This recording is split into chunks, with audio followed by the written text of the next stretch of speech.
ఈ కంపెనీలో ఈ బాస్ దగ్గర సెక్రటరీగా పనిచేసే శృతి ఈ కారులో ఇంటి దగ్గర దిగిందనుకోండి, ఆక్షేపణ ఉండదు. కానీ ఆ ఇన్స్పెక్టర్ అర్జున్ ఎవడండి? వాడితో క్లోజ్గా తిరగటం, నవ్వుతూ మాట్లాడటం, పోలీస్ జీపులో ఇంటి ముందు దిగటం, వాడితో కలిసి ఇకలు పక్కపక్కలు చూసే వాళ్ళకి ఏమైనా బాగుంటుందా? ఎలా ఉంటుంది చెప్పండి? ఎబ్బెట్టుగా ఉండదు, లేనిపోని అనుమానాలు రేకెత్తించదు. గరుడాచలం గారు, ఏంటి మీరనేది? ఉన్నమాటే సార్, మీ సెక్రటరీ శృతి ప్రవర్తన అస్సలు బాగుండలేదు. ఏదో మీరు బాస్ కాబట్టి మీ కారులో డ్రాప్ చేశారనుకోండి, ఓ అర్థం ఉంది. కానీ శృతిని పోలీస్ జీప్లో డ్రాప్ చేస్తాడేంటండి అర్జును? అసలు వాడు ఎవడండి? వాడితో శృతికి ఏమిటండి సంబంధం? అబ్బే, చెబితే చెడ్డవాళ్ళం అవుతాం కానీ ఈ కాలం పిల్లలకి, ముఖ్యంగా శృతి లాంటి వాళ్ళకి ఓ పద్ధతి పాడు లేకుండా పోయిందండి. ఎవరితో పడితే వాడితో కలిసి చట్టాపట్టాలు వేసుకుని తిరగటం, అదేమంటే చెప్పిన వాడి మీదకే తిరగబట్టం. చీ చీ చీ చీ చీ చీ. మీరు చెప్పేది నిజమేనా? మీతో అబద్ధం చెప్పవలసిన కర్మ నాకేం పట్టిందండి? ఏదో వయసులో పెద్దవాడిని, ఇంటి ఓనర్ని.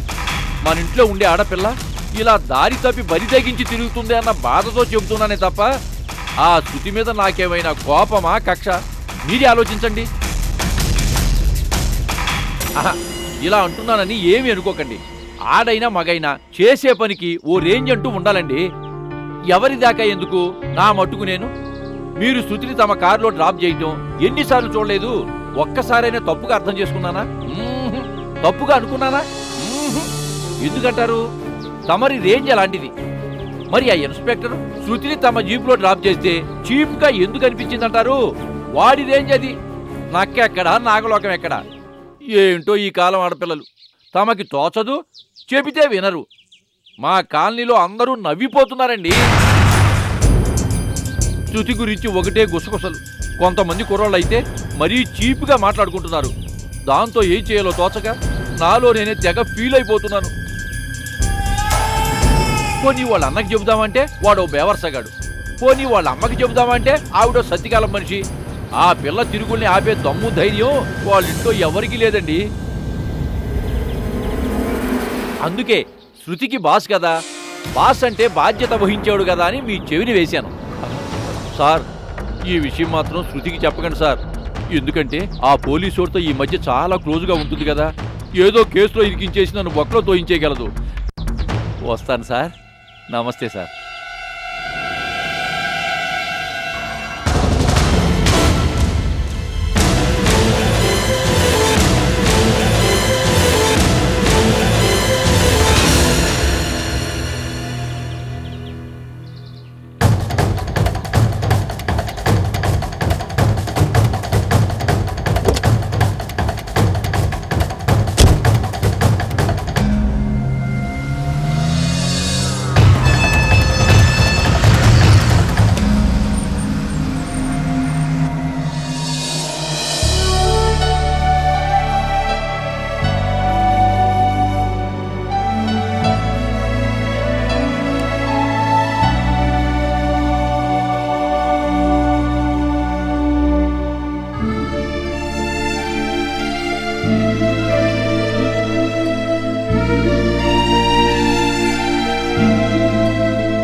ఏంటి సార్, రాత్రికి డిన్నర్కి హోటల్కి వెళ్దామని ఎంతో సంతోషంగా ఫోన్ చేసిన మీరు తీరా ఇక్కడికొచ్చాక అలా ఉన్నారేంటి?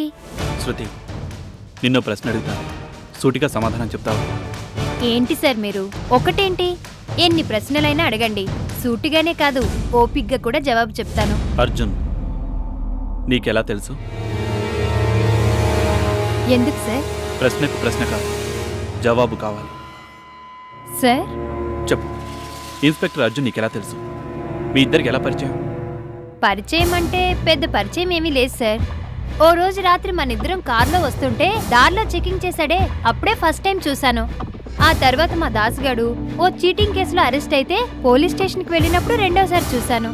ఆ తర్వాత అప్పుడప్పుడు మీ కజిన్ గానే అతనితో మాట్లాడాను, అంతే. అంతేనా? అంత మాత్రం పరిచయానికే నిన్ను ఇంటి దగ్గర జీప్లో డ్రాప్ చేశాడా? సార్ చెప్పు శృతి, అర్జున్ తన జీప్లో నిన్ను ఇంటి దగ్గర డ్రాప్ చేశాడా లేదా? చేశారు. ఎందుకు? ఎందుకు నీ మీద అంత ఇంట్రెస్ట్? సార్, డిన్నర్ కని తీసుకొచ్చి ఇలా మాట్లాడతారు. శృతి, డోంట్ డైవర్ట్ ది టాపిక్. వాడికి నీ మీద ఏంటి అంత ఇంట్రెస్ట్? నువ్వు వాడి జీప్ ఎక్కటం ఏంటి? వాడు నిన్ను డ్రాప్ చేయటం ఏంటి? నువ్వు వాడితో నవ్వుతూ మాట్లాడటం ఏంటి? అసలు అసలు మీ ఇద్దరి మధ్య ఇంత చనువేంటి? What the hell is happening ya? Sir, you are insulting me. మీరు నన్ను అనుమానిస్తున్నారు. నో, అనుమానించడం లేదు. అనుమానాన్ని క్లియర్ చేసుకోవాలని, మన మధ్య ఎలాంటి దాపరికాలు ఉండకూడదని, ముందు ముందు అపార్థాలు రాకూడదని సూటిగా అడుగుతున్నాను. పదే పదే వాడు నిన్నే ఎందుకు వెంటాడుతున్నాడు? నీ వెంటే ఎందుకు పడుతున్నాడు? ఆపండి, చాలు. మీ మాట కాదనలేక, మీతో స్నేహం చేసినందుకు, మీరు ప్లీజ్ అని బతిమాలితే నో అని చెప్పలేక, మీ ఇంట్లో ఉంటున్నందుకు, పిచ్చి మొహంలా మీరు పెళ్లి చేసుకుంటానని ప్రపోజ్ చేస్తే గుడ్డిగా తల ఊపినందుకు నాకు తగిన సత్కర్మే చేశారు. డిన్నర్ కని పిలిచి కమ్మటి విందు భోజనమే పెట్టారు. చాలు, కడుపు నిండిపోయింది. వస్తాను. శృతి, ప్లీజ్. వదలండి. శృతి, నా మాట విను. ఎందుకంత ఎమోషనల్ అవుతావు? ఎమోషనల్ అవడం కాదు, మీరు అడిగిన ప్రశ్నలకి గుండె పగిలి చావాలి. నేను మొండిదాన్ని కాబట్టే మీరు చేసిన అవమానాన్ని తట్టుకొని ఇంకా మీ ముందు నిలబడ్డాను. ప్లీజ్ శృతి, అర్జున్తో నీకేంటి చనువు అని జస్ట్ లైక్ దట్ క్యాజువల్గా అడిగానంతే. What's wrong? మీకేదీ తప్పనిపించదు. ఎదుటి మనిషి హృదయాన్ని మీ మాటలతో బాధించినా, మీ అనుమానపు చూపులతో గుచ్చి హింసించినా మీకు తప్పే అనిపించదు. ఎందుకంటే మీరు కోటీశ్వర్లు, నేను మామూలు ఆడపిల్లని. మీరు నా బాస్, నేను మీ దగ్గర నెల జీతం కోసం పనిచేసే ఆఫ్టర్ ఆల్ ఒక సెక్రటరీని. అందుకే ఆచులుకున్న భావంతోనే ఏమైనా అడుగుతారు, ఎలాంటి చెత్త ప్రశ్నలైనా వేస్తారు. కానీ నేను ఓ సగటు ఆడపిల్లని sir. What the hell is happening అని నిలదీస్తే మనసులో ఏ దురుద్దేశం లేకుండా జస్ట్ లైక్ దట్ క్యాజువల్ గా అడిగారని సరిపెట్టుకోలేను. సార్, చాలు. మీ స్నేహానికి గుడ్ బై. మీకు మీ ఉద్యోగానికి 1000 నమస్కారాలు. చాలు, ఇక నా దారి నన్ను వదిలేయండి. Please Shruti, I'm extremely very very sorry. నిన్ను హర్ట్ చేయాలని నా ఉద్దేశం. ఇంతకుముందు గరుడాచలం కనిపించి నీ గురించి ఏదేదో చెప్తే నమ్మేస్తారా? దారిని పోయే ప్రతి అడ్డమైన వెధవ ఏదేదో వాగితే అది నిజమనుకుంటారా? వాడేదో అన్నందుకు కాదు సార్, అది విన్నప్పుడే వాడు చెంప పగలగొట్టకుండా ఇక్కడ దాకా వచ్చి శృతి ఇది నిజమేనా అని నన్ను ప్రశ్నించారు చూడండి. అందుకు బాధపడుతున్నాను సార్. నమ్మకం లేని చోట ఒక్క క్షణం కూడా ఉండను. Good bye. Shruti, I'm very very sorry. నన్ను క్షమించు. హట్ చేయడం, నిమిషంలోనే సారీ చెప్పడం మీ మగవాళ్ళకి చెల్లిందిలేండి. శృతి, నా మాట విను ప్లీజ్. ఇంకెప్పుడు ఇలాంటి చెత్త ప్రశ్నలు వేయను. నీ మనసుని బాధ పెట్టను. ఈ ఒక్కసారికి ప్లీజ్ ప్లీజ్ ఫర్గివ్ మీ. నువ్వు కాదంటే నేను ఒక్క క్షణం కూడా బతకను. అవేం మాటలు సార్? అయితే చెప్పు, నా మీద కోపం పోయిందని చెప్పు. ఏంటి సార్ మీరు? అనుమానం, అభిమానం ఏదైనా ఓవర్గానేనా? పెద్ద అయితే నా మీద కోపం పోయినట్టేగా? నన్ను క్షమించినట్టేగా? But one condition. ఒక్కటి కాదు, 1,000,000 కండిషన్లు పెట్టు, ఓకే అంటాను. అయితే జన్మలో నన్ను హర్ట్ చేయకూడదు. Okay, promise. కంట్లో కన్నీళ్లు తెప్పించకూడదు. Okay, double promise. ఇలా నా చేతిని గట్టిగా పట్టుకొని పిండేస్తూ చంపేయకూడదు. Okay, triple promise. Naughty girl.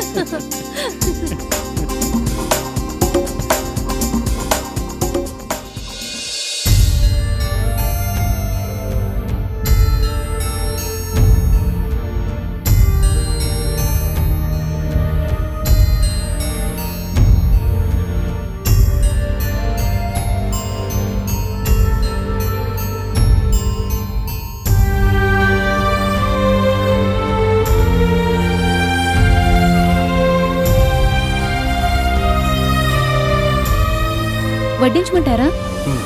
సంధ్యది పడుకుంది. ఈ టైంలో ఎక్కువసేపు మేలుకొని ఉండకూడదు కదా. నువ్వు వడ్డించు, నేను ఒకసారి చూసి వస్తాను.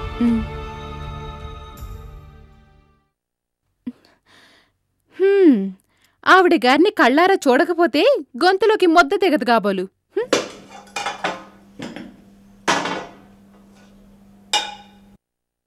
సంధ్య,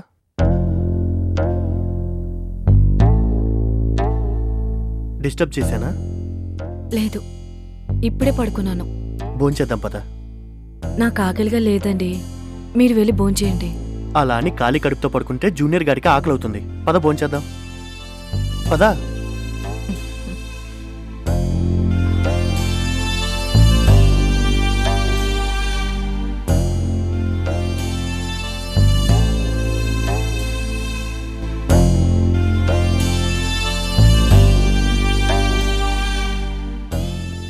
కూర్చో సంధ్య.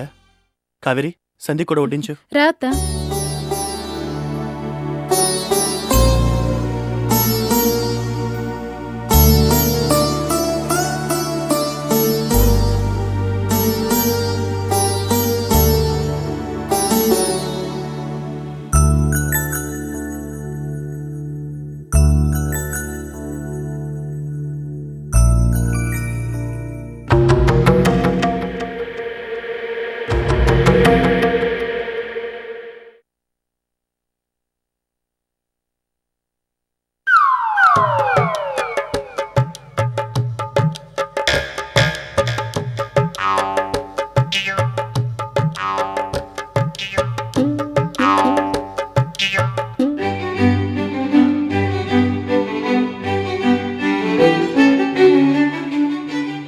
ఏంటి ఇద్దరు సైకిల్ చేసుకుంటూ మాట్లాడుకుంటున్నారు? అబే సైకిలా?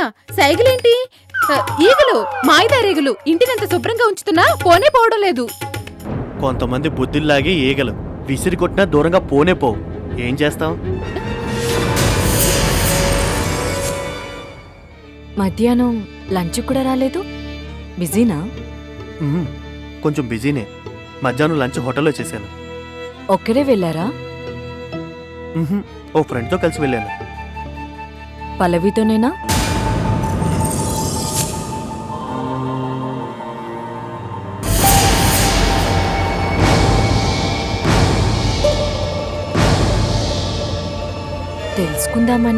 తెలుసుకుందామని నీకు అనిపించిందా? తెలుసుకోమని ఇంకెవరైనా అడిగారా? నేనే అడుగుతున్నాను. పల్లవి ఎవరు? రీసెంట్గా కొన్నానే హెరిటేజ్ బంగ్లా. ఆ బంగ్లా ఓనర్ కృష్ణప్రసాద్ గారి కూతురు. చాలా మంచి పిల్ల. ఇప్పుడు క్లియర్ అయిందనుకుంటాను నీ డౌటు. సంధ్య, నీకు తెలుసు కదా, జీవితంలో మనం ఎవరికైనా హెల్ప్ చేస్తేనే మనకి ఎవరైనా హెల్ప్ చేస్తారని నమ్మే వాళ్ళలో నేను మొదటివాణ్ణి. నాకు తెలుసు. తెలియాల్సిన వాళ్ళకి తెలిస్తే చాలు. నాకు నిద్ర వస్తుంది. Good night. Good night.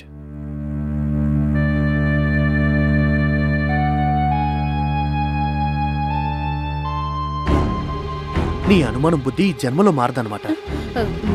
నాకేం అనుమానం ఉంది? సంధ్యతే. పల్లవి ఎవరు అంటే నాకేం తెలుసు, ఆయన గారు వచ్చాక నువ్వే అడుగు అన్నాను, అంతే. నువ్వు ఏమేమన్నావో ఏమేమి అనగలవో నాకు బాగా తెలుసు. ఎలక తోలు తెచ్చి ఏడాది ఉతికినా అని చి.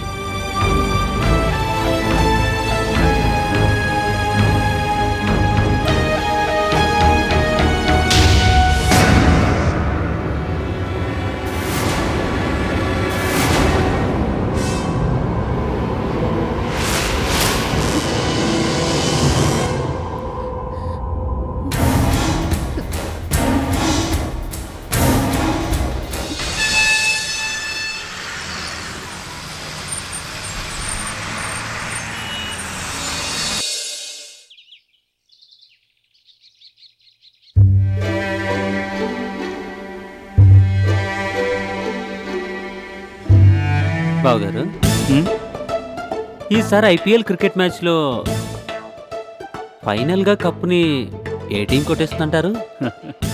ఫైనల్స్కి చేరిన రెండు టీంలో ఖచ్చితంగా ఏదో ఒకటి కొట్టారండి దెబ్బ. ఇలాంటి మీ చిలిపి మాటలకే మా సిస్టరు ఫ్లాట్ అయిపోయింది అనుకుంటాను. Dasu, sorry sorry sorry sir. ఎంత కాబోయే బావగారైనా మరీ ఇంత క్లోజ్గా మాట్లాడితే ఫీల్ అవుతారు కదా. ఇదేమైనా పనికొస్తున్నాం చూడండి.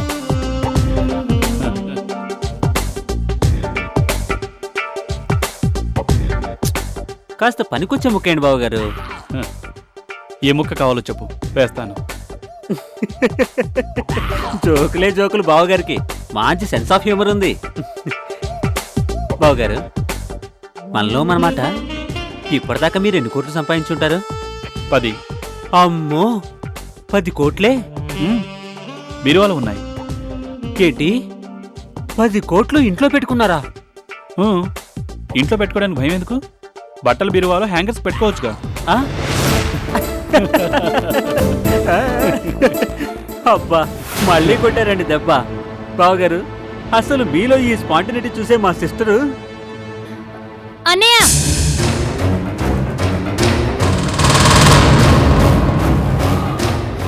ఏంటి సార్ ఇది? వీడిని ఎదురుగా కూర్చోబెట్టుకుని కార్డ్స్ ఆడుతున్నారా? తప్పే ఉంది శృతి. నువ్వు నా ఉడ్బీ అయినప్పుడు దాసు నా ఉడ్బీ బావమరిదిగా. బావమరిది అంటే బతుకుని కోరేవాడు అంటారు. అందుకే ఇప్పటి నుంచే లైన్లో పెడుతున్నా. గొప్ప పనే చేస్తున్నారు. బావగారు సిస్టర్ కాక మీద ఉంది, నేను మళ్ళీ కలుస్తాను. ఒరే అన్నయ్య ఆగరా.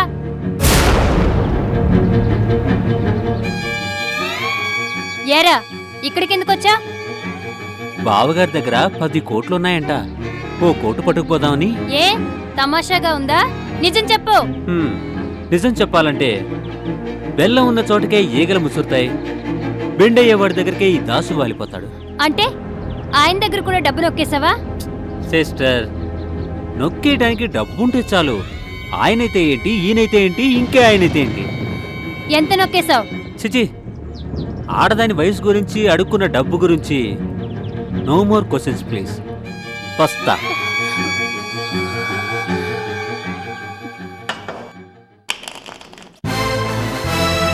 వాడికి మీరు డబ్బు ఇచ్చారా? అయిన వాళ్ళు అన్నాక తప్పుతుందా? ఎంత ఇచ్చారు? ఎంతో అంత. అవసరమా? అవసరమే. అప్పనంగా వచ్చిన డబ్బుతో వాడేం చేస్తాడో తెలుసా? తాగుతాడు, పేకాడతాడు, రేసులాడతాడు. శృతి, ఆడితే ఆడిని ఆడిపాడే వయసేగా. అందుకని వాడితో కలిసి మీరు పేకాడతారా? వాడు అడగగానే కోరినంత డబ్బు ఇస్తారా? బయటికి వెళ్ళాక వాడు తాగిన మైకుల్లో ఏం వాగుతాడో తెలుసా? ఏం వాగుతాడు? నా కాబోయే బావగారు నా గుప్పెట్లో ఉన్నారు, ఆయనకి నేనెంత చెప్తే అంత అని డప్పు కొట్టి చెప్తాడు, అంతేగా? చూడు శృతి, నాకు నీతో పెళ్లి జరగటం ముఖ్యం. నువ్వు చెప్పినట్టు మన పెళ్లికి ఒప్పుకోవాల్సింది ఇద్దరు. ఒకటి మీ అమ్మ, రెండోది మీ అన్న. మీ అమ్మగారిని మాటలతో ఒప్పించాను, మీ అన్నని నోట్లతో కొట్టాను. సో నీ వైపు నుంచి లైన్ క్లియర్. సెలబ్రేట్ చేసుకోవాల్సిన టైంలో సందేహాలు ఎందుకు? కమాన్, ఒక ఆట ఆడదాం. మన ఇద్దరిలో ఎవరు గెలుస్తారో చూద్దాం. ఓకే?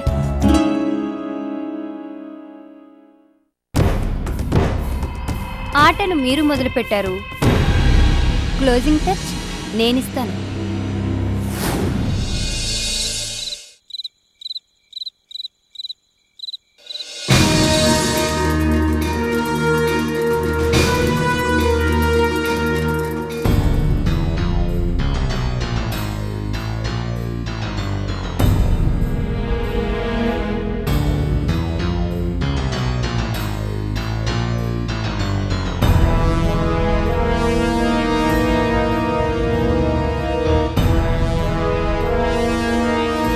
బ్యాంకుల్లో ఉన్న కోట్ల డబ్బు కరిగిపోయింది కదా.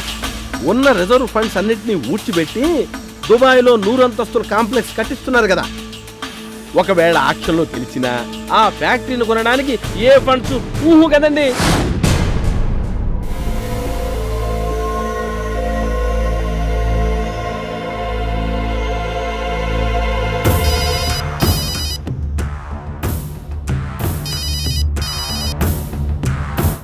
హలో హలో మంజు మేడం, నేను తారకేశ్వరిని. ఓ తారకేశ్వరి, ఏంటి చాలా రోజులకి గుర్తొచ్చినట్టున్నాను? అదే మాట మేడం, మిమ్మల్ని మర్చిపోయింది ఎప్పుడు. ఏదో మన ప్లాన్ కాస్త పెట్టుకొట్టి ఆఖరి క్షణాల భవానీ ప్రసాద్ గారు రావడంతో మీరు కంపెనీకి ఎండి కాలేకపోయారు. కానీ మిమ్మల్ని మర్చిపోతామా? మీ సామర్థ్యాన్ని మర్చిపోతామా? Thank you Tarakeshwari. ఎలా ఉన్నారు? ఇంకెలా ఉంటాం? ఆ రమ్మిని నమ్మి కోట్ల డబ్బులు పెట్టుబడి పెట్టాం. ఇప్పుడు లాక్కోలేక పీక్కోలేక చేస్తున్నాం. మళ్ళీ ఏం చేసిందా రాధ?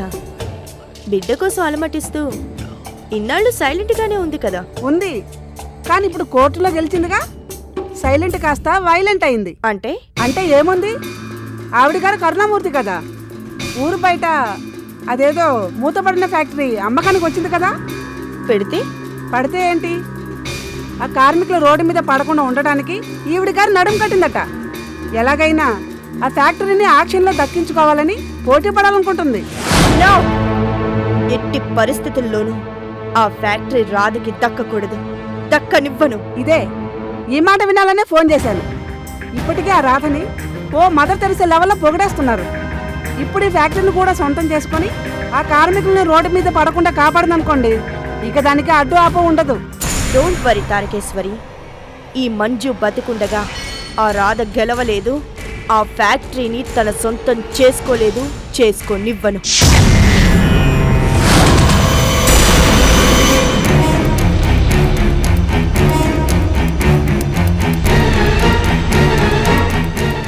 అన్నయ్యననే అభిమానం నీలో ఏమాత్రమైనా ఉంటే వెళ్ళి దాన్ని విడాకులు కొప్పించు.